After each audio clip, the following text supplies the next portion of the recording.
पत्नी को भरण पोषण के मामलों में नई गाइडलाइन, कोर्ट का बड़ा कुछ फैसला। महिलाओं के भरण पोषण पर नई शर्तें। भरण पोषण के मामलों में सुप्रीम कोर्ट ने महिलाओं के लिए एक बड़ा और अहम फैसला सुनाया है। इस फैसले के तहत कुछ विशेष परिस्थितियों में पत्नी को 12 महीने तक की भरण पोषण का अधिकार मिलेगा। कोर्ट ने यह भी स्पष्ट किया है कि यदि पत्नी पढ़ी लिखी और नौकरी करने में सक्षम है तो उसे आर्थिक रूप से आत्मनिर्भर होना होगा। ये फैसला समाज में बढ़ते वैवाहिक विवादों और भरण पोषण संबंधी दावों को ध्यान में रखते हुए सुनाया गया है। फैसले के मुख्य बिंदु, ये सभी बिंदु विभिन्न न्यायालयों द्वारा दिए गए निर्णयों से प्रेरणा लेकर लिखे गए हैं। भरण पोषण चाहने वाले व्यक्ति की जरूरतें उचित नहीं हो। यदि पत्नी आपसी सहमति से अलग रह रही है तो वह भरण पोषण मांगने की हकदार नहीं है। यदि पत्नी अपने पति से बिना किसी वैध कारण के अलग रहती है तो उसे अनिश्चित काल तक भरण पोषण का हक नहीं होगा।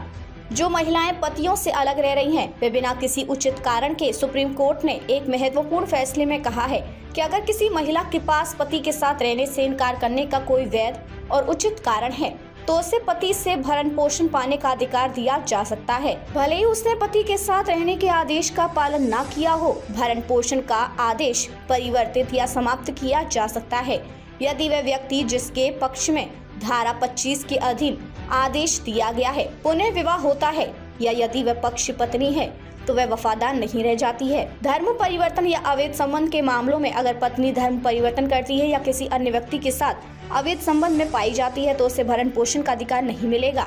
पढ़ी लिखी और काबिल महिलाओं पर जोर। कोर्ट ने यह स्पष्ट किया कि अगर पत्नी किसी विशेष परिस्थिति में असमर्थ है और पत्नी उच्च शिक्षा प्राप्त है, जैसे MSc, MBA या अन्य मास्टर डिग्री धारक है, और वह रोजगार योग्य है तो उसे स्वयं अपनी आजीविका कमानी होगी। इस स्थिति में पत्नी को अधिकतम 12 महीने तक का समय दिया जाएगा, तो इस दौरान उसे आर्थिक रूप से आत्मनिर्भर बनने का प्रयास करना होगा। पति पर आर्थिक सहायता का दायित्व नहीं डाला जाएगा। धारा 125 करोड़ PC के अंतर्गत दूसरा विवाह अमान्य होता है, इसलिए दूसरी पत्नी का भरण पोषण का अधिकार नहीं होता। यदि कोई व्यक्ति दूसरा विवाह कर लेता है तो यह तथ्य भरण पोषण के मामले में कुछ प्रभाव डाल सकता है। उदाहरण के लिए अदालत ये मान सकती है कि व्यक्ति के पास पहले से ही एक पत्नी और परिवार है, इसलिए उसे अपनी दूसरी पत्नी को भरण पोषण देने की आवश्यकता नहीं है, किंतु ऐसे विवाह से जन्मे बच्चों को भरण पोषण का अधिकार है। दूसरे विवाह की वैधता पार्टियों पर लागू व्यक्तिगत कानूनों द्वारा नियंत्रित होगी। धारा 125 के प्रायोजन के लिए पत्नी का अर्थ कानूनी रूप से विवाहित महिला है। यदि कानूनी रूप से वैध विवाह का तथ्य विवादित है तो आवेदक को विवाद साबित करना होगा। एक दूसरे को माला पहनाकर की गई शादी को अमान्य करार दिया गया। समाज पर प्रभाव।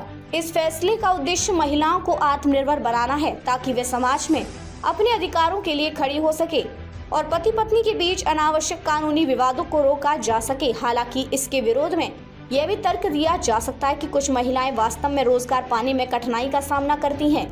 विवाह विवाद और कोर्ट का दृष्टिकोण। कोर्ट ने अपने फैसले में कहा है कि भारतीय समाज में वैवाहिक विवाद बढ़ रही हैं। भरण पोषण के मामलों में महिलाओं और पतियों दोनों के अधिकारों और जिम्मेदारियों को संतुलित करना आवश्यक है। अदालत ने यह स्पष्ट किया है कि भरण पोषण का उद्देश्य एक स्थायी राहत देना है, न कि महिलाओं को आर्थिक रूप से निर्भर बनाए रखना।